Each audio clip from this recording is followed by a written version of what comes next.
Ne te glorifie pas d'avoir un pasteur qui t'enseigne bien. Ne te glorifie pas d'avoir un prédicateur qui te prêche la vérité. Cessez de vous glorifier de cela parce que c'est un jugement pour vous. Arrêtez de vous glorifier d'écouter des bonnes prédications. Arrêtez de le faire, bien-aimés. Car c'est un jugement divin. Car la Bible dit, celui à qui on aura beaucoup donné, on demandera beaucoup.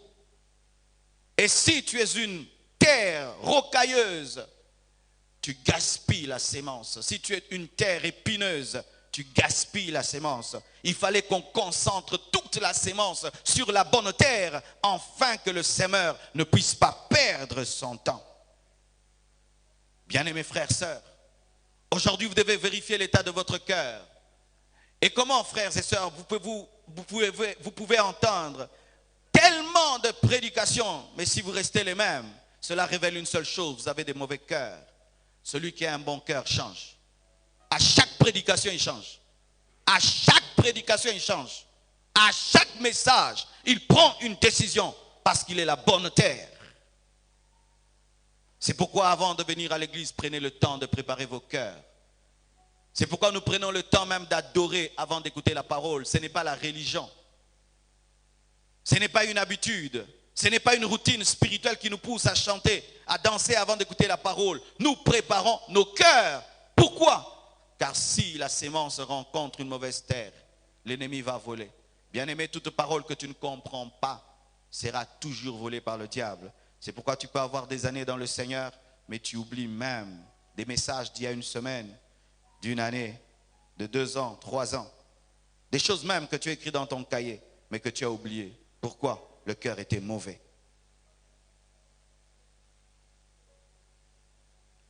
Alléluia.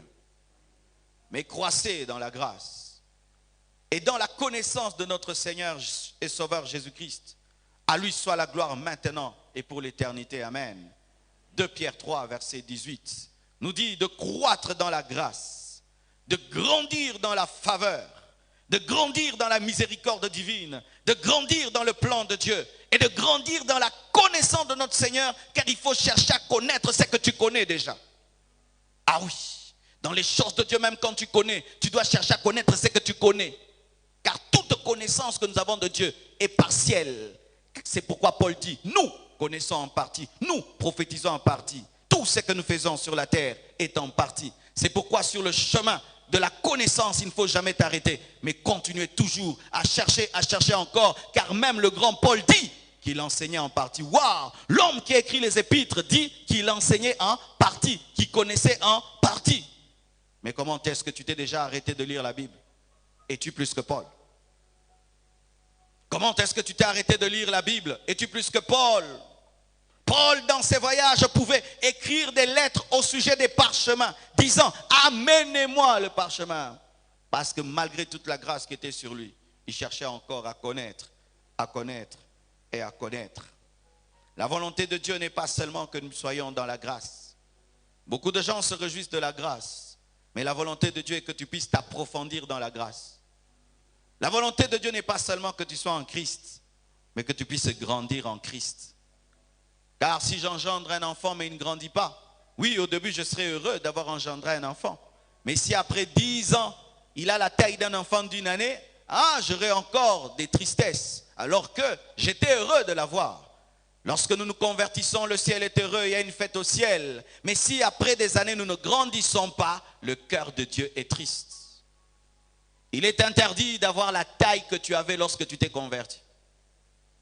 Il est interdit d'avoir les habitudes que tu avais quand tu t'es converti. Tu dois croître et grandir. Il est interdit d'avoir la vie de prière que tu avais quand tu t'étais converti et d'avoir la connaissance que tu avais quand tu t'étais converti. Il est interdit. Sinon, tu ne grandis pas. Bien-aimé, Dieu t'a fait grâce. Mais la grâce est un château. Ne reste pas au couloir de la grâce. Avance, entre dans le salon de la grâce. Et ne reste pas dans le salon de la grâce. Entre dans la chambre de la grâce. C'est pourquoi, bien-aimé, le tabernacle avait 3 parties. Le parvis, le lieu saint et le lieu très saint. Mais Dieu était dans ces 3 dimensions, mais avec croissance dans la présence de Dieu. Vous devez grandir dans la grâce. Vous devez grandir en Jésus-Christ. Jésus-Christ est une personne et Jésus-Christ est une dimension. Vous devez croître en lui. Mais c'est impossible que vous puissiez croître si vous pensez être arrivé. C'est impossible que vous puissiez croître si vous n'avez plus faim, si vous n'avez plus soif. Si au plus profond de vous, le souci de croître n'est plus, mais le souci de ces choses, des choses de ce monde, commence à remplir vos cœurs. C'est ce qui étouffe la parole. C'est ce qui étouffe la parole. Le souci du siècle présent. Et bien aimé, regardez les hommes et les femmes qui se livrent aux soucis du siècle présent. Sont-ils heureux? Non. Ils peuvent tout avoir, mais à la fois ils n'ont rien du tout. Bien aimé frères, sœurs, tu dois croître. Tu dois croître dans la grâce que tu as reçue. Le Dieu qui t'a pardonné lorsque tu t'es converti sait faire plus que cela. Le Dieu qui t'a donné le Saint-Esprit quand tu t'es converti sait faire encore plus que cela. Le Dieu qui s'est révélé à toi quand tu étais un enfant peut faire encore plus que cela. Si seulement tu grandis dans la grâce, si tu grandis dans la connaissance de ce que tu connais déjà. Bien-aimés frères et sœurs, c'est un ordre. Ce n'est pas une proposition. Grandir spirituellement est un ordre. Tu n'as pas le choix, tu dois grandir. Un enfant qui ne grandit pas, bien-aimé, devient source de problèmes, source de maladies. Ainsi aussi, un chrétien qui ne grandit pas devient un problème pour Dieu. Tu dois grandir. C'est obligatoire de grandir.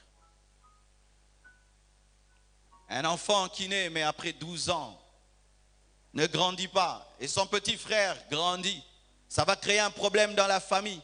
Il est l'aîné de la famille, mais il ne grandit pas. Et qu'est-ce qui va arriver? On va commencer à confier des responsabilités à son cadet, et ça va créer un problème. Pareil aussi, bien-aimé, lorsque vous vous convertissez, vous ne grandissez pas, et qu'une autre génération se convertit, et elle grandit, Dieu va confier des responsabilités à la nouvelle génération, et ça va créer des problèmes dans l'église. Mais c'est ce que Dieu fait toujours. Saoul n'a pas grandi spirituellement, et Dieu s'est confié en David. Ne vous réjouissez pas seulement d'être en Christ, grandissez aussi en Christ. Paul est venu après Pierre, et Pierre a manifesté de l'hypocrisie. Paul qui est venu après lui et qui avait grandi plus que Pierre, a corrigé Pierre et l'a ramené sur le chemin. Et Dieu a utilisé Paul plus que Pierre. Je ne sais pas si vous êtes en train de me comprendre. Alléluia.